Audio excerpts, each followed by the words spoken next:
So here, secondary fibrous. Then we have what else? Fibrous, mostly insoluble and have structural function. Here it is complex, no? Globular means tertiary and quaternary also, and soluble in water. And these are the examples. Any question, please comment. Nah? Okay, this time let's talk about protein denaturation. One amino acid and one amino acid is connected via peptide bonds. What is peptide bond? How is peptide bonding? Dehydration and then condensation. Okay. How do we break the peptide bond? If it is hydration, hydrolysis, you add water to break it. Remember, when there is breaking of the peptide bond, the process here is hydrolysis.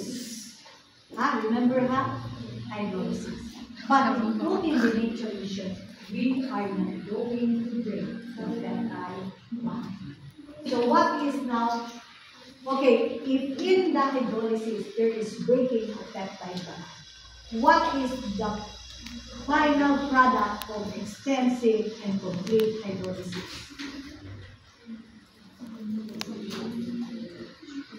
Patay.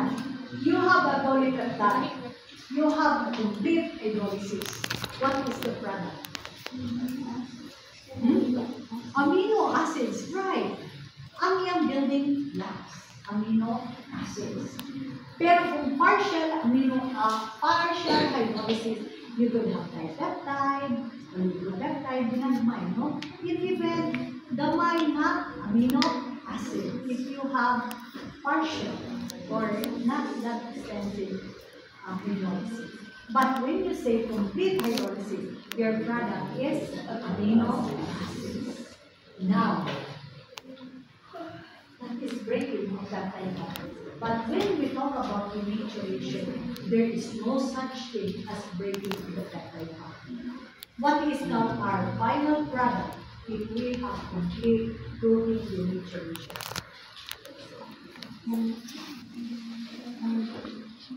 I'm throwing this one. This is analysis. If you have understood my lecture,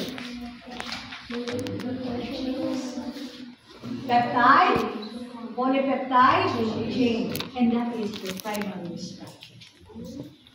Because during protein denaturation, what is happening is that nagkagidlay naman no? O naman globular. Ikuha lang badbaron. What you're going is just making the badbaron. What is the final product of complete denaturation? Polypeptide chain, and that is your primary structure. The unstructured polypeptide chain. No longer alpha helix, or secondary, or tertiary, or quaternary. So protein denaturation is a partial or complete disorganization or unfolding or uncoiling of protein characteristics, three-dimensional shape as a result of disruption of its secondary, tertiary, and quaternary structural interaction. And definitely, there is no breaking of peptide bonds, meaning complete denaturation results to a primary structure. Because primary structure is not affected by protein denaturation. Okay. So it's something like this. Pag ma-disrupt ang atong hydrogen bond, you will now have the unstructured protein strand. Okay. There are times that it can be reverted. It is reversible. You call it denaturation. But in most cases, it is irreversible. What happens happens to your egg when you boil it? Asa diha sa egg ang atong protein? Ang egg. What do we have in here? Albumin. What do we have in the egg? Albumin. If you have milk, what protein is mainly? Casein is present in here. So what happens? You notice the albumin more or less looks like this one. Na ay mga argon interaction ay hydrogen bonds sa secondary structure. What happens when you boil the interaction will be disrupted? So mga putol niya, ma-disrupt na siya, you will have something like that. That's why you will observe for a rubber. What happens to the milk when you add milk? What happens to the milk when you add vinegar? What happens kung ganun yung inuma mong milk dahil nag-hyperacidity mo? Masay mo gawas, puti-puti. Curdling. Diba? Nag-curdling? Kabantay mo anak. Kaya mo rin puti-puti na luon. Kaya yung mga bata, mga babies na kaya yung milk, naabiyat ay hydrochloric acid na di-nature mo ng dapuan. Daputi-puti. Okay. Because an indication that there is protein denaturation is that there is coagulation. Something like this. When you say coagulation, kung gamay na kayong protein, you will observe white precipitate formation. But kung daghan, mo na makita din mo coagulation, kung mas daghan, curdling. Okay? So that these are indication that the protein denaturation has occurred. But nag-disrupt ba yung sequence sa amino acid? Wala. No? Wala. Okay. So what are the factors that may affect protein denaturation? Okay. Heat. When you apply heat, the kinetic energy increases. And if kinetic energy increases, there is a vibration. Kamu ko nabi, duro mo bunyi. Yung ganit mo, di ba mo makalekdo? Ang relationship, kung pwede lang okay, okay rin. Pero kung nakagani, outline, chika diri, what happens? Mashikin, di ba? So what happens in a relationship? There is a tendency of breaking up. Right? So, di ba, we are the macroscopic of this representation of the small molecules and atoms.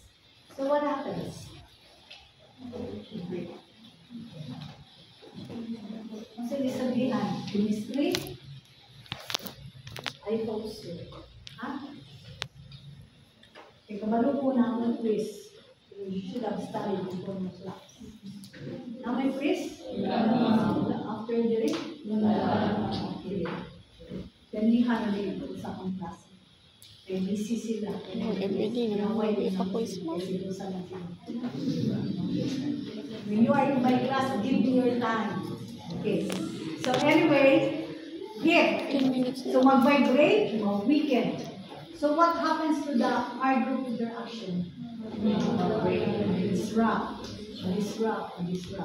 So unsay particular R group interaction or even interactions na nagka-disrupt. Hydrogen bonds and hydrophobic interaction. Nga naman, ligon man ang disulfide, di ba? Kung sa may pinakaligon, disulfide. Kung sa isunod, ionic interaction. Weaker na hydrogen bond interaction o hydrophobic interaction. Kaya lang sa valorization. Did you get it? Okay. Microwave. Init niya po ng microwave box. The same reactor siya. No? So, the same, i-disrupt niya ang hydrogen bond o ang hydrophobic.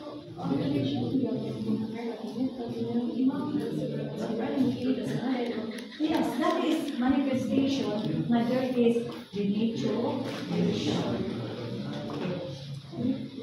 So, ultraviolet radiation. Kaya rin lang magpainit ka, di ba pa-sunburn? Kaya nga naman, we have protein in our skin. Kada mag-sunburn ka, it's an indication, di ba, mabuti-buti, matay na diya, matanggal. There is protein, denaturation. And weeping, di ba, magbatil mo gito, di ba, magputi. Ganang egg white, meaning there is protein. Okay. Organic solvents. During the pandemic, okay, during the pandemic class, masaya itong weapon? Alcohol. Eh nga nung gani, alcohol? Kasabot na mo nga nung gamit ka o alcohol. Eh nga naman, kung sa gani nag-cover sa itong ganang inflow sa DNA, genetic material, proteins. Okay, proteins, no? Kung na-ay proteina, ikaw na nag-alcohol mo, kung saan protein? Madi-nature. So, kung madi-nature siya, maun sa gani ang packing, ma-break. Kung saan may tabot sa folding and coiling, so, ma-expose na dahil magagawas na dahil ang genetic material. Magaghan pa sa lawas. So, at least this time, you can explain it at the molecular level. Did you get it? So, murag ganahan mag-discuss sa aning niya. Di ko gusto i-how hazard na akong discussion because these are practical applications. No? So, nanong kailangan na pang sabon, kung na-ay tonsillitis, no?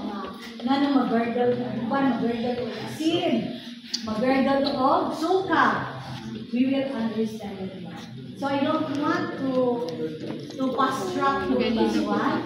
Kaya dapat ko nagamit ang did you get it? I will continue my discussion this after CU 5 I will update you kung saan